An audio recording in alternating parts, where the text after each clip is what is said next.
we have a good amount of folks here today, and so I think we'll just get started. So again, just so folks know, if you have any questions, oh, hold on one second. Oh, it looks like we're still launching the polls, so I'll just wait a little bit before we get started. Okay. Okay, there we go. It looks like we have a good diverse group of people here in terms of roles. And then I think if we could launch one more poll about location.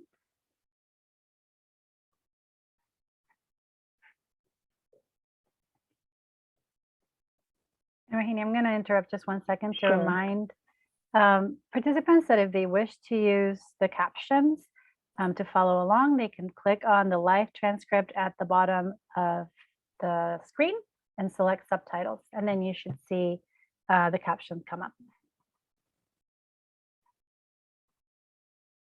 Great, thank you so much. Great, and it looks like we have folks from almost all the boroughs here, which is great. Thank you so much for coming. Great, and so I think we can probably get started unless, is there anything else, Liliana, that housekeeping wise? Okay. No, please go ahead. Okay, I think we're good. So just first, a few ground rules. The chat is actually closed, and so you won't be able to put questions in the chat. So if you could use the Q&A function, Liliana, who you just heard in the background, will be monitoring the Q&A and will answer any of your questions or collect the questions to be answered at different points in the presentation. So yes, thank you all for coming. My name is Rohini Singh. I'm a senior staff attorney and advocate for children. And today we're going to be talking about bullying and what must schools do about bullying. So first, what is Advocates for Children? So AFC is an independent agency that protects the education rights of all New York City students. And we have a number of different services and a number of different projects. The different services that we provide, we have a helpline, which is staffed from Monday through Thursday, 10 to 4. The number here is here on the slide, where anyone can call and we can try to help talk families or educators or other professionals through any education issue that comes up. We also have a number of guides and resources that can be found on our website. And we do a number of workshops and trainings, just like this webinar today. And the bulk of our services is actually free legal services to low-income families, specifically focused on helping them navigate the special education system. And so today's training is a little bit ambitious. Today, we're going to be talking about about bullying. And so what I'm going to do is I'm going to spend time talking about how students are protected from bullying, what is bullying, the definition of bullying, how bullying is reported, how it's investigated, how it's determined, how schools should respond, transfers, and then what the rights of students with disabilities are when it comes to bullying behavior. And then for the second part of the presentation, I'm going to pivot a little bit and talk about just generally social emotional supports that are available to students in all New York City DOE schools. And so I'm hoping that the two elements of this presentation can provide you with enough resources if you're helping a family or if you yourself are trying to navigate an issue with bullying in your school. We will, like I said, allow time for questions at different points in the presentation. And you can also use that Q&A feature throughout the webinar. Someone will be monitoring it and can respond to you. And I'll also be sending copies of these slides that has all the information on them. I put some links in the presentation that you can click on once you receive the slides. And yeah, we'll try to provide you with as much resources to take away from this presentation as possible. So first, I'm going to do a quick pretest just to get a sense of what folks' base of knowledge is for this topic.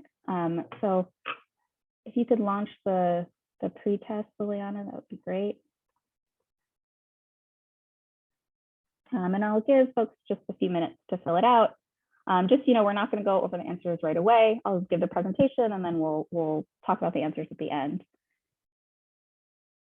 But just try to take your best guess here.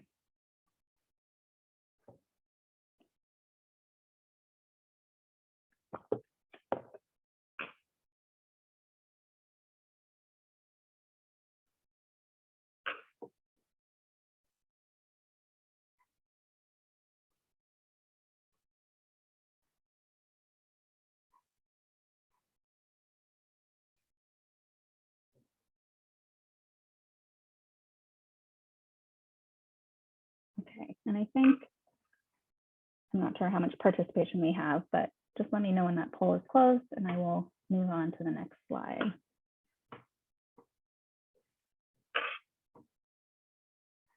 Okay, great.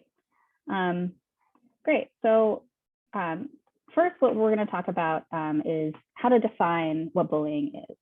So like I said, I'll go over the answers to the pretest at the end, but for now, let's sort of jump into the training and answer some of these questions as we go along.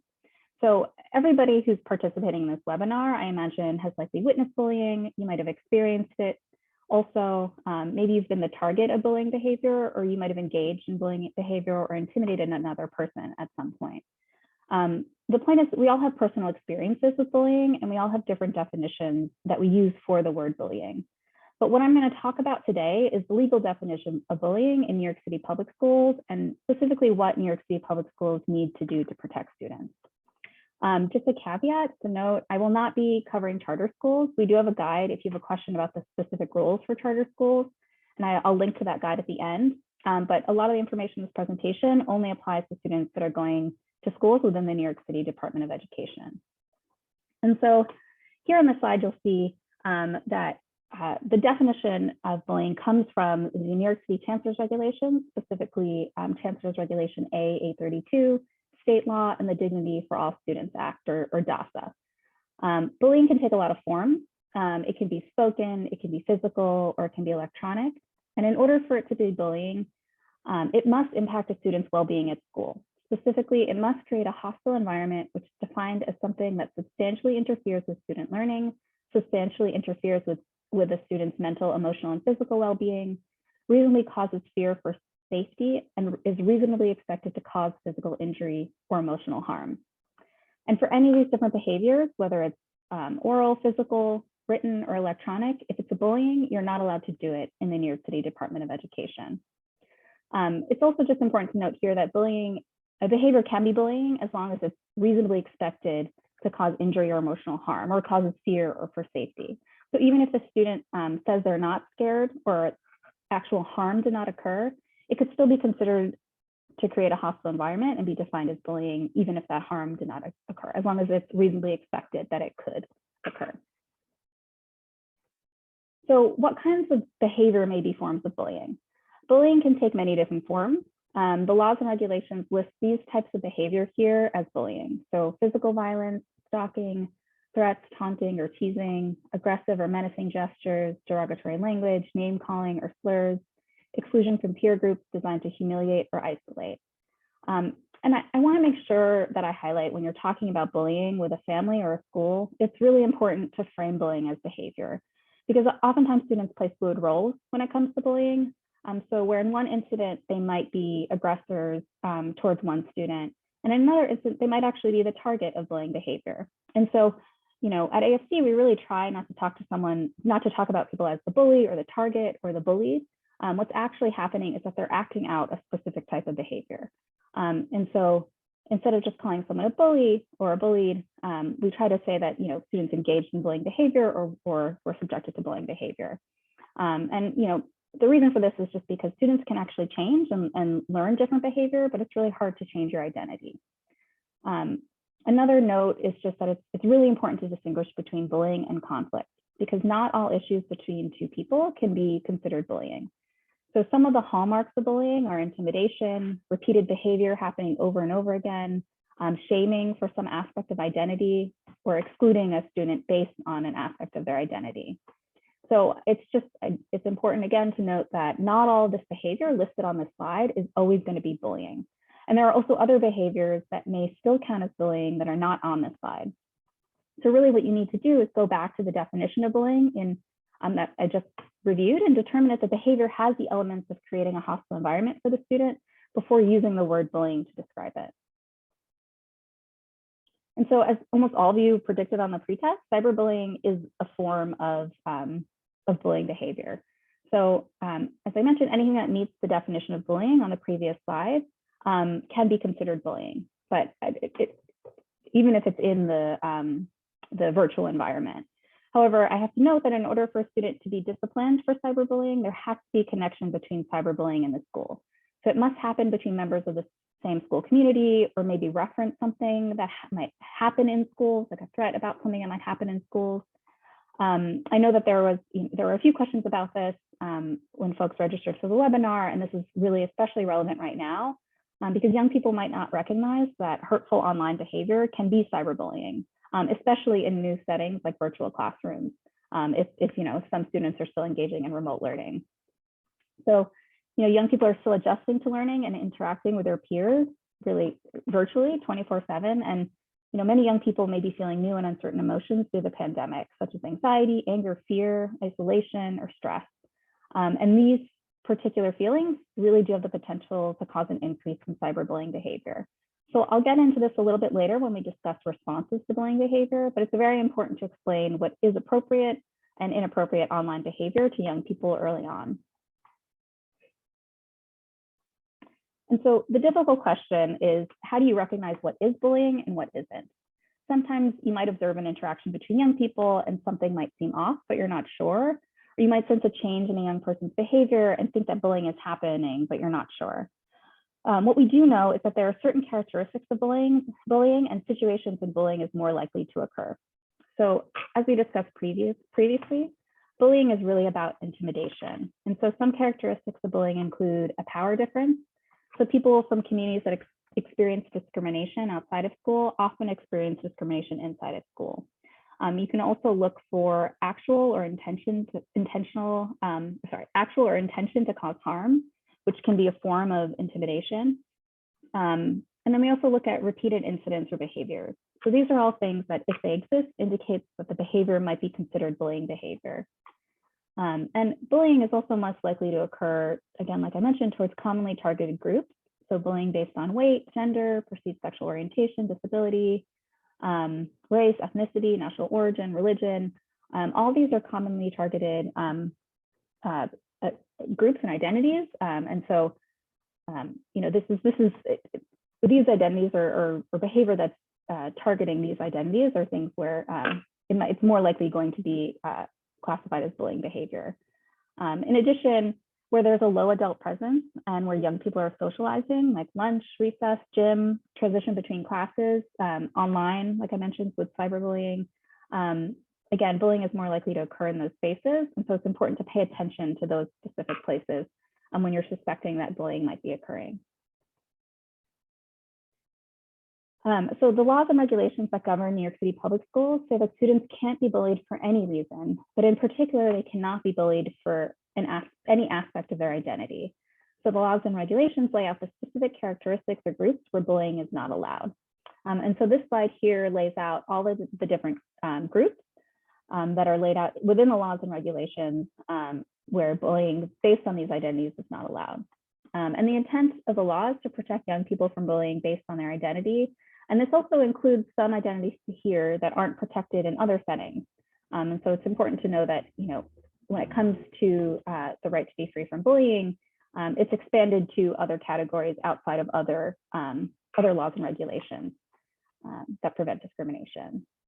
And in addition, membership in one of these groups can be actual or perceived. And so that means that even if the student isn't part of a specific protected group, the person that is engaging in bullying believes them to be, then that could be considered bias-based bullying. Great. So I'm going to pause here and see if there are any questions here. So we don't have any open questions, except there were a lot of questions around whether the presentation will be forwarded. And yes, the presentation will be emailed to you to the registration, to the email that you gave us during registration. So you'll get a copy of that. If you have other questions, by all means, please include them in the Q&A. I'll be happy to answer them. And the pretest is just for us. So it was completely fine if you were unable to fill it out. You will find out the results at the end. Thank you. Okay, so I will move on to talking about how students are protected from bullying. And so I just wanted to make sure here, and again, we will be sending all these slides, so I'm not going to be reading everything on this slide. We just wanted to make sure that within the slides you've had all the necessary information, so you can reference it later if you need to. But on this slide, I just wanted to make sure that I cite and discuss the specific laws that we're talking about. So there are a bunch of laws that protect students in the New York City Department of Education from bullying. The state law is called the Dignity for All Students Act, or DASA. And then there's also the New York State Human Rights Law. And when we're talking about New York City Department of Education schools, the regulation that governs bullying behavior is the New York City Chancellor's Regulation A832. And this is all of these or the Chancellor's Regulation, I should say, is available on the DOE website. I do include a link to it on a slide at the end. And I should note, it was actually just recently updated with some helpful tools for reporting bullying. So I encourage you to look at that after this presentation if you have other questions or want more clarity on what the law says. But basically, all these laws say that all students have a right to a safe learning environment. They can't be discriminated against for any aspect of their identity, and schools must report and have an affirmative obligation to report bullying incidents to the state education department every year. And so in addition, the law also says that schools have to do a number of things each year to address bullying behavior. So they must create a plan to prevent and address harassment, intimidation, and bullying. You can always ask to see a school's plan in order to review it to determine if you feel like it's appropriate, if it's adequately supporting your child. They must publicize anti-bullying rules. So the requirements in the Chancellor's Regulation is to distribute the brochure, make the Chancellor's Regulation available upon request, things like that. They're required to train staff members to be the Respect for All liaison. And I'll discuss in a moment what a Respect for All liaison is. And they have to train all students and staff on bullying policies annually. So by October 31st of every year. So basically, as of last month, at the end of last month, all students and staff should have received a training on what that school's bullying policy is. And specifically, the staff training has to include raising awareness and sensitivity to potential acts of discrimination, harassment, and bullying directed at students, the identification and mitigation of harassment, bullying, and discrimination, social patterns of harassment, bullying, and discrimination, how to prevent and respond to these incidents, understanding the effects of bullying, harassment, and discrimination, and how to promote a safe and supportive school climate. And then finally, schools have a requirement to act. So if there is an accusation of bullying, schools are required to report any accusations on the ORS database, investigate incidents, and finally, if schools become aware of bullying and they've determined the behavior is bullying, then they are required to stop it from occurring. So as I mentioned, the Respect for All liaison can be any school staff member, and they're meant to be within each school an in-house expert on bullying. So RFA liaisons are supposed to be a resource at every school, since bullying can be challenging for both adults and students to identify and challenging for the adults in the building to address. The RFA liaison is also meant to prevent bullying, harassment, and discrimination by investigating it and stopping it, and doing affirmative activities like trainings and trying to raise awareness about bullying in schools. And as I mentioned before, every school is required to have a Respect for All liaison. And I believe at this point, the Respect for All liaisons in each school are listed on the school's website. Oops, excuse me. Yeah, so you can find the name and contact information for your child's school RFA liaison on the school's website.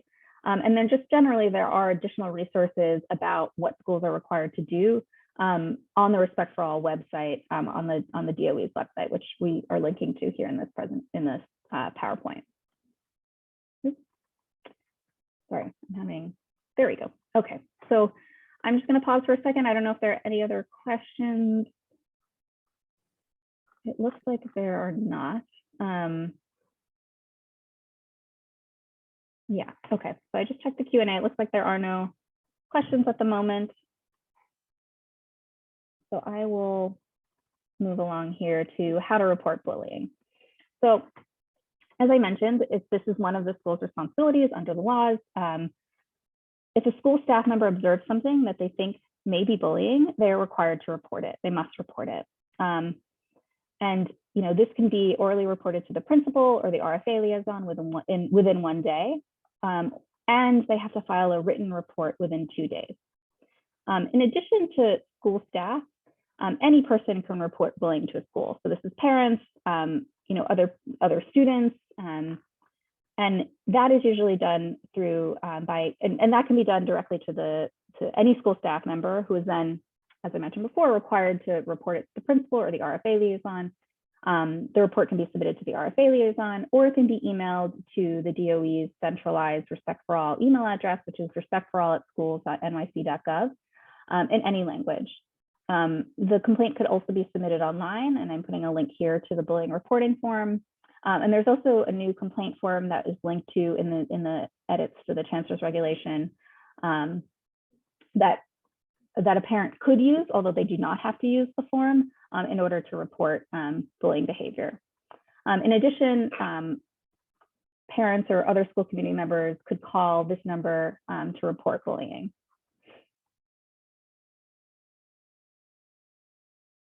Great. So in addition to reporting bullying that students are experiencing, or reporting bullying between two students, actions by school staff towards students and families can also be potentially considered bullying, harassment, or discrimination. And so to report bullying, harassment, or discrimination by school staff, what we recommend is for families to first tell the principal to email the respectforall@schools.nyc.gov email address. They could also call the Office of Special Investigations, or OSI, especially if there is potentially physical harm or allegations of physical harm. You can also file an OSI report online, and there's a link to the form here. And then again, as I mentioned, there's also this complaint form that you could potentially fill out to report bullying, again, not just between students, but also towards actions by school staff towards students and families. And I should say that discrimination against parents based on race, color, ethnicity, national origin, immigration status, or religion is governed by additional laws. And so a family should also contact the Office of Equal Opportunity and Diversity Management's complaint unit, and the number for that is here on this slide. I also here just wanted to quickly note that on the mystudent.nyc home parent portal, there is a separate section on bullying reporting. So if you use if you use your student's MyStudent account, you could also report bullying through the MyStudent account, in addition to all the other forms of reporting that I just reviewed. Great. So some tips on how to report bullying. We certainly encourage you to file the report in writing with proof of date sent using either the email or the online form. Again, like I said, it's not required that it's in writing. You can orally report a bullying incident to a staff member, and that staff member is then required to file a written report. But we certainly encourage families that are whose students are experiencing bullying or suspect that their students are experiencing bullying to file a written report so that they can then track it with the proof of the date sent. And we also encourage families to include as many details as possible: what occurred, who was involved, when did the incident take place, where did the incident take place, how did the incident harm the student. Again, the more information, of course, the better in terms of directing the school to investigate and helping the school to investigate, specifically what happened. But none of this is required. You're not required to know all of the facts and all the details to file a report, and that's really important to know because we just want to make sure that parents are making reports, even if they're unsure or they don't know all the details of the incident. And in addition, the Chancellor's regulation that I mentioned specifically protects people who report bullying from retaliation. Great. So how is bullying investigated? So once a complaint is made, it has to be entered into the online occurrence reporting system, or the ORR system, within 24 hours of receiving the oral report. And then the principal must investigate the complaint within 5 days of the oral report. And the principal can also designate someone else to conduct the investigation. So that might be the RFA liaison or a dean, but they are required to do an investigation within 5 days of that oral report being made. So these are the steps for how bullying is typically investigated. So typically, the school will interview the target of the bullying behavior, request a written statement describing the behavior, the location, the time, the witnesses. They'll interview the students who are accused of bullying behavior, and document the conversation, request a written statement, and then they'll interview, witnesses to the bullying behavior. And at the beginning of the investigation, the principal or the RFA liaison must contact the parents of all students involved to discuss the allegations. The exception to this is that schools can't contact parents if there are safety concerns involved. And then at the conclusion of the investigation, the principal or the RFA liaison must report the results of the investigation to the parents of all the students that are involved. So how is bullying determined? And this is really the big question. And any decision about what is considered bullying must consider the totality of the circumstances. So it has to look at, where the incident occurred, history of similar incidents, the ages of the persons involved, the nature and the severity of the incident, the frequency and duration, the number of persons involved, and the context of the incident. And people are really quick to refer to behavior as bullying, but before a student can label behavior as bullying, it's required to conduct an investigation and consider all the factors listed on this slide. And again, even though the school is required to conduct an investigation, if there are significant safety concerns, that is something that the school should be addressing immediately. So, they should be doing this investigation and addressing any safety concerns simultaneously. I'm going to pause here to see if there are any other questions. There is one question somebody had asked if you could speak a little bit more about creating a plan to prevent bullying and what are some things that the parent and child can ask for.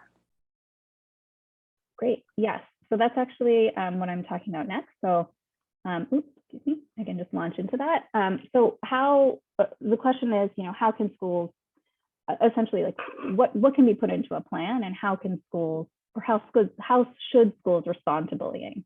And so here are a number of things that schools should be doing. So if a school has determined that something that is happening is bullying, there are a number of things it needs to do. Again, it's important to note that not all complaints will be determined to be bullying, but if it is, schools must first and foremost stop the bullying behavior. They also need to make sure that anyone that was involved isn't being harmed anymore. So the school also needs to make sure the person who reported it is not being retaliated against.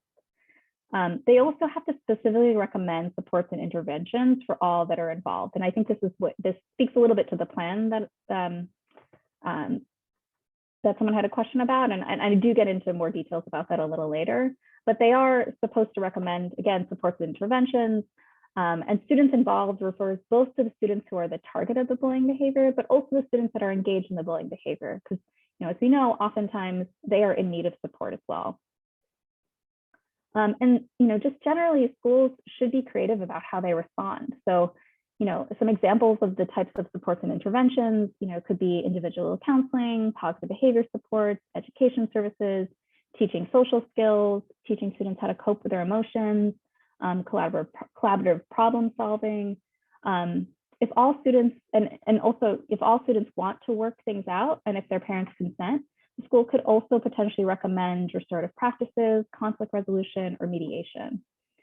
Another important thing is that if the school determines there was a bullying incident and is trying to figure out how to respond, they have to take a look at the discipline code first. And so the discipline code says that schools must use progressive discipline, which is just sort of a fancy way of saying that the incident should be a teaching moment. So essentially, just because it's bullying doesn't necessarily mean that a student will need to be suspended. Schools should be keeping students in the classroom as much as possible and trying things like supports and interventions before resorting to drastic measures like exclusionary discipline. This is really an opportunity to teach students how their behavior can impact others and try to heal relationships and address harm between students in ways where everyone can move forward. So the disciplinary code and discipline system is a way to address bullying, but should not be necessarily the first response. However, if the principal does determine that discipline is required, like I said, they can use non-exclusionary forms of discipline. So, guidance conferences, behavior contracts, interventions by counseling staff, restorative practices, referrals to different types of counseling, things like that.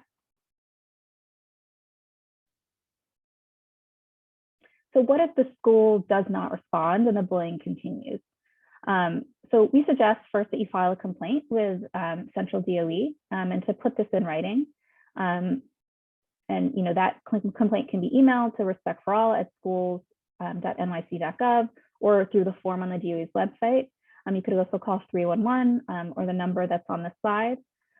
And you could also contact the superintendent's office or the borough offices. And then second, you could also file a complaint with the Office of Civil Rights at the U.S. Education Department. And I'll put a link to the form on the slide before I send it out. But this must be filed within 180 days of the incident. And bullying, harassment, or discrimination has to be on the basis of race, color, national origin, ethnicity, ancestry, sex, transgender status, religion, limited English proficiency, disability, religion, or age. And these are the categories that are within the federal laws. And so if you're filing a complaint with the Office of Civil Rights, it's sort of limited to these categories. So how can parents work with the school? And so then this again, goes in a little bit about what things can be, what specific supports can be put into a plan. So the first thing that parents can do to work with a school is to ask for a safety plan or an individual support plan. And this is a written document with a plan to address the bullying that a student is experiencing or that they're engaging in. So some ideas, you could change a student's schedule to keep students separate at the times during the day when the bullying behavior is most likely to occur. You can, again, like I mentioned, request additional services like counseling, notify staff of bullying history, request restorative practices if all parties agree to it. You can suggest staff or student trainings, designate safe adults for students to check in with during the day, and maybe designate an adult to keep a lookout for bullying between two particular students.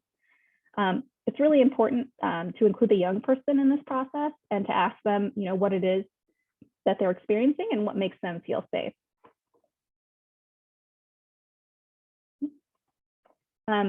Here are some specific responses to bullying in the remote environment, especially in this world where, a lot of young people's interactions now occur online. And I know that, at this point, most students are receiving in-person instruction. There might still be scenarios where there will be remote instruction or remote portions of instruction. And so it's really important that students are taught this concept of digital citizenship and understand that the potential harm that their online behavior could have on other students. So, you can request that the school teaches all students about this idea of digital citizenship so they know how and understand the importance of responsible online behavior. You can request that a teacher monitors any chats or other spaces where there's a high likelihood of cyberbullying. If there are school message boards or assignment message boards, things like that, so that the teacher addresses any issues immediately as they occur. Also asking schools to provide students with social emotional supports just generally, and request restorative justice practices to help address conflict can reduce the likelihood of bullying in these online spaces.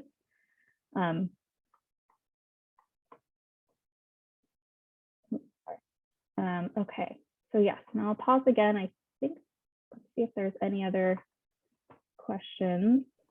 There's one question, I think you covered some of it, which is, what if the school responds, but the bullying continues? What then? Right, and so as I mentioned, certainly, if the bullying is continuing, you should certainly continue to report it to the school, and the school must investigate each individual incident as though it were a new incident and determine what supports should be provided. And then you could also and must also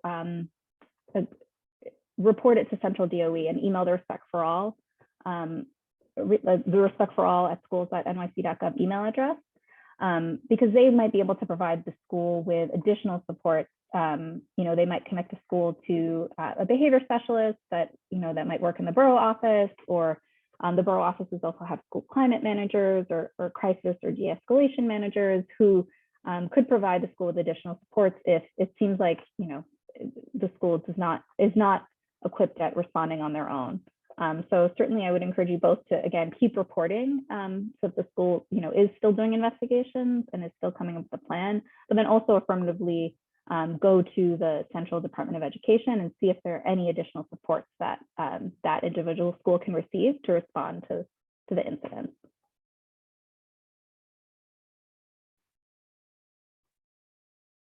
Great. All right, so I think that is all the questions for now. Great. So some other options here. I know that there was a question at registration about school transfers. There are different types of transfers that and we hope that a transfer is sort of a last resort, and that schools really are responding to bullying behavior and that they're able to provide interventions and supports so that students can stay in the schools that they want to be in. But this is an option if the school's response is not adequate, and at that point you really just want to advocate to get a student out of the school. So there are a number of different types of transfers. There is a transfers regulation that I linked to here, A101, which lists all the different categories of transfers. But the two that are most relevant here are safety transfers or guidance transfers. So safety transfers, they can be difficult to get, but details are really important. So getting as many documents as you can, school documents, police reports, medical records. Again, none of these documents are required to request a safety transfer, but we highly encourage that the more details that you have about the incident, the more likely it is that you're able to get the transfer. And that transfer request can be made directly to the school, to the principal, or it can be done through the Office of Student Enrollment or the Family Welcome Centers. And the final decision for transfers is made by the enrollment office, whether it's a guidance transfer or a safety transfer. Guidance transfers are for students who aren't progressing academically or socially, and a transfer would help in terms of helping them make progress academically or socially. You have to request this transfer. A school can't use this particular type of transfer or any transfer really to force a student out of a school. And the superintendent has to approve it if it's for attendance or for academics. And as I mentioned, all other transfer categories, there's a number of different kinds. There's medical transfers, travel transfers, sibling transfers. Those are all listed in a transfers regulation A101.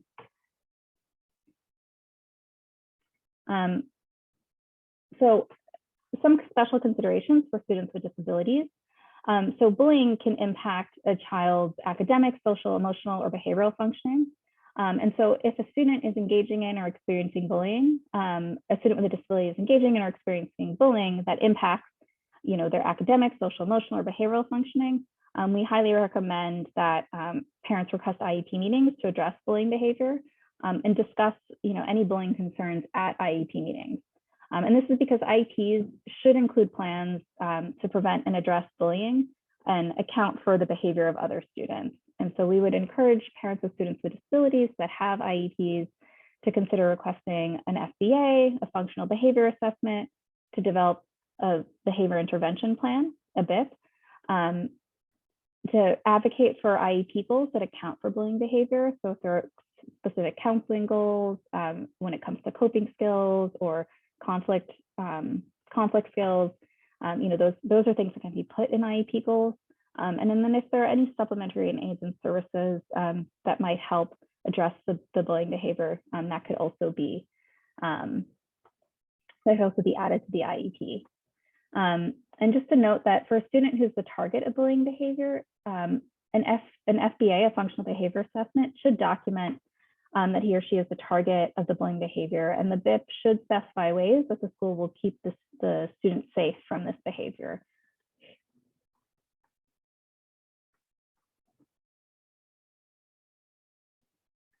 And so just remember, students with disabilities have discipline rights, even if their alleged behavior is considered bullying. So, if a student with a disability is accused of bullying behavior and they are suspended because of that, they are entitled, again, to this manifestation determination review to determine if the behavior is a manifestation of a student's disability. And there's a specific guide that we have that I'll link to in this presentation about MDRs that you can refer to that goes over those specific that goes over those specific rights of students with disabilities. Great. So here we go. So this is just to review the answers of the pretest. So if a school staff member makes an oral report of bullying, they don't have to follow up with a written report. Excuse me. And so the answer to that first one was false. And I think I actually don't know if I saw the results of that poll, but I think most people probably got it right. They must file a written report within 2 days of an oral report.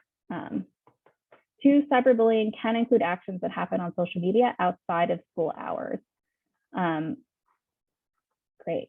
And the answer to that is true, which again, most people got correct there. And if a school investigates an incident and decides that it was not bullying, the school can't do anything to help the student who thinks they were the target of bullying. Oops, excuse me, I don't know why it keeps happening. False, that is false. So as I mentioned, schools can always provide supports for students. And in this next section of the presentation, I'm going to talk a little bit about all the different supports, social emotional supports that could be available to students. So here's just a link to all of the resources that I referenced, and you'll have access to this when we send out the slides after the presentation. Rahini, I have one interruption to give you. Sure. So I have a question from Ms. Baptiste, and she had been asking is the IEP for the victim or for the person who is the bully? So supports in an IEP, there could be, so a student can't necessarily get an IEP just on being the target of bullying or engaging in bullying behavior alone. But if a student has a disability and either they are, a target of bullying behavior or they're engaging in bullying behavior, then information about that can and should be put on their IEP, and there should be specific strategies to help them address that. Again, whether they need different accommodations to keep them safe from bullying behavior, or if they need additional support to prevent them from engaging in bullying behavior. So it can really be either. Thank you. Great. Okay. So I'm going to talk a bit about social emotional supports and behavior supports in the DOE. Let's see. So there are a number of different school-based supports that can be offered to all students. Schools often can provide at-risk counseling, informal behavior interventions, so like a limited paraprofessional, additional behavior supports in a classroom that might be implemented by a teacher, like a behavior contract or a chart or a conduct card, things like that, like a points or award system. Schools could also provide crisis de-escalation plans.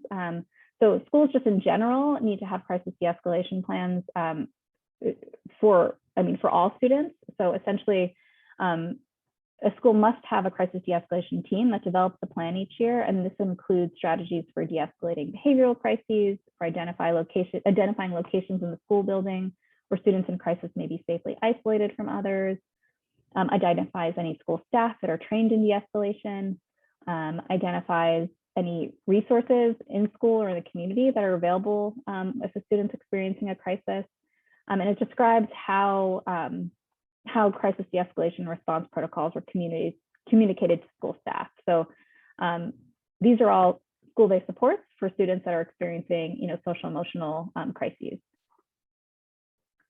In addition, there are a number of school-based mental health services, which I'll go into on the next slide. Every school has some type of mental health support for students, and this can be anything from having access to a mental health consultant or specialist that's supposed to train staff or provide assistance. There might actually be like a mental health clinic on staff. There's a whole array of supports that could potentially be available to students in schools. And then there are some schools that have students in temporary housing community coordinators or single shepherd success mentors who help support students. And these are assigned to schools with the greatest concentration of students in shelters and help support youth in temporary housing yeah, and help support youth in temporary housing. And again, as I mentioned, there's a link here for if you want to look at the list of mental health programs by school. You can go to the DU's website on health and wellness and mental health. So this is a list of all the different programs that might potentially be within your school. And so I certainly encourage you, if you're working either with a family that's experiencing bullying and the student needs additional social emotional supports, to go onto the DOE's website, their mental health website, and you could actually look up your particular school and see if there is a corresponding if they have access to one of these mental health programs. And I'm not sure, I don't think I have time to go into every single program in detail, but what I can do is before I send out the slides, I can put links to descriptions of each of these within the slide so that folks have that. Again, as I mentioned, it's really important to know, with the students struggling emotionally, socially and emotionally, oftentimes, what we find is that some schools will resort to, and they're acting out and they're engaging in bullying behavior, we'll find that some schools will resort to the discipline code, engage in and potentially try to pursue some sort of disciplinary action against students. What we really want to make sure, if you are advocating for a family in this situation, is that you make sure to highlight that the DOE really embraces this idea of progressive discipline. And so the new discipline code, it takes a new approach to discipline. The discipline code was amended or changed in 2019. And the mission statement of the code makes it clear that the DOE is embracing progressive discipline, which seeks to correct student behavior through counseling and other school-based interventions, such as restorative practices. And so that means that anytime a student engages in behavior that violates the discipline code, that doesn't necessarily mean that they need to be suspended. And this is where it's really important to hold the DOE accountable, use the language of the code to advocate for students that you're working with, to try to make sure that they are not just suspended and that they receive supports and interventions. In addition, under the new discipline code, all New York City elementary schools must provide social emotional learning to students, and all middle school and high schools must implement restorative justice practices. This is still being rolled out in the city, and so at this point, not all schools have access, but a lot do, and many schools are familiar and have started training in the practices of restorative justice. And just to sort of give a quick overview of this, and there's a lot more to restorative justice than I think I can cover today.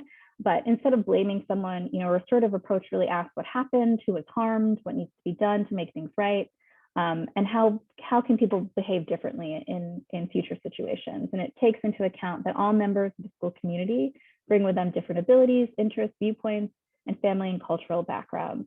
And so restorative practices can be used in conjunction with a removal or a suspension. It can be used instead of a removal or a suspension. And this is where, the research shows that it can really improve a student's behavior. It lowers the incidence of repeated misbehavior. It contributes to a more positive school environment because it helps foster respect between members of the school community. So we certainly encourage folks to try to advocate for restorative practices to be used in situations where a student is engaging in behavior, that's creating conflict or bullying.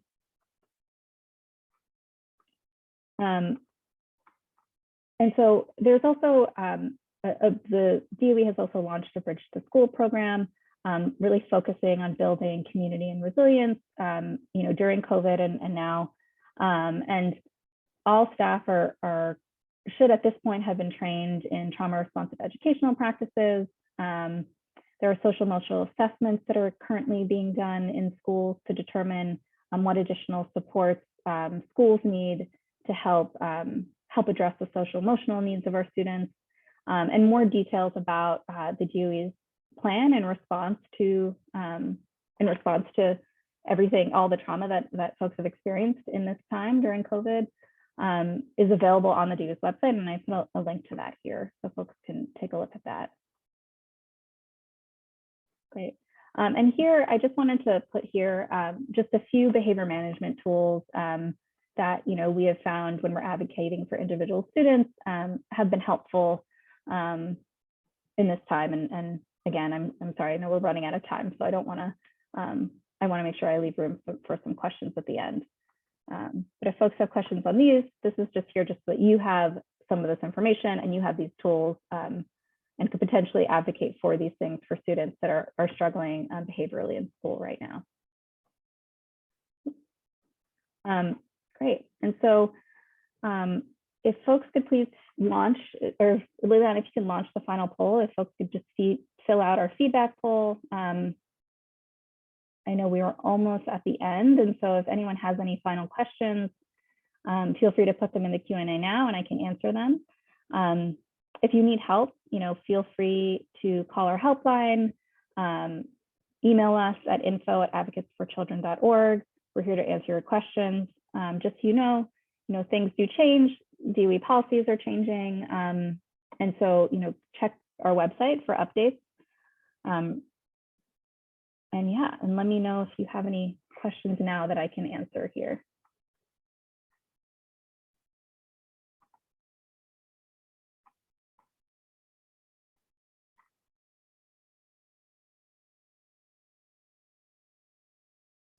Rainey, I just want to share one question one parent had about whether the programs that address the needs of the students at any point also involve the parents of the students. That's a really good question. I think that a lot of the school-based mental health supports are focused on addressing the needs of students. I should say that you know, schools just generally should have access to resources to community-based organizations that provide mental health services in communities. If your child is a student with a disability, you know, there are ways to advocate for, you know, parent training and things, and that could provide supports to parents. There are ways to advocate for supports. I think a lot of the programs that I listed on the slides are geared towards students, but certainly what I would encourage you to do is talk to, you know, if there's a social worker at the school, to see if there are referrals that they can make to community-based organizations that could help provide additional support for parents.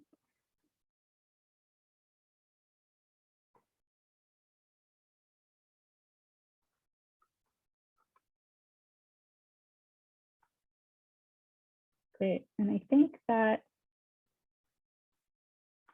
there's still, yeah. So if anyone has any other questions, feel free to put them in the Q&A. Here, I know some.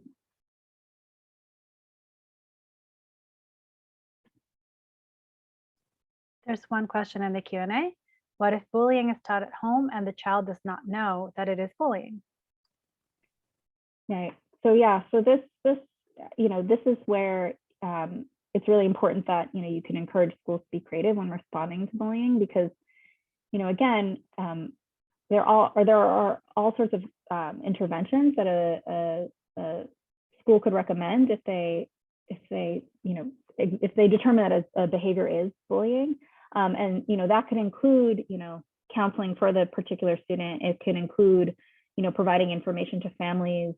I think the idea is that, like, especially if it's you know, biased against a particular social group or something like that, that might be something that is taught at the home, the school, you know, has a responsibility to try to provide information to the student so that they are aware of how it impacts, how it's impacting others. And this is again where something like restorative practices can be really helpful, because it really, you know, it tries to help all parties involved understand, you know, what type of harm occurred and why it was harmful to the other student, really to prevent it from happening again. So yes, and I see that there is another question that just came in.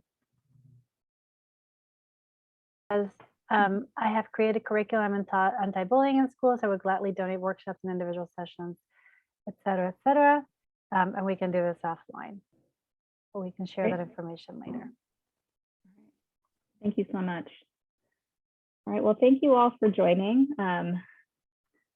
If anyone has any other questions, feel free to put them in the Q&A, and Great. I think that that's it. Thank you all.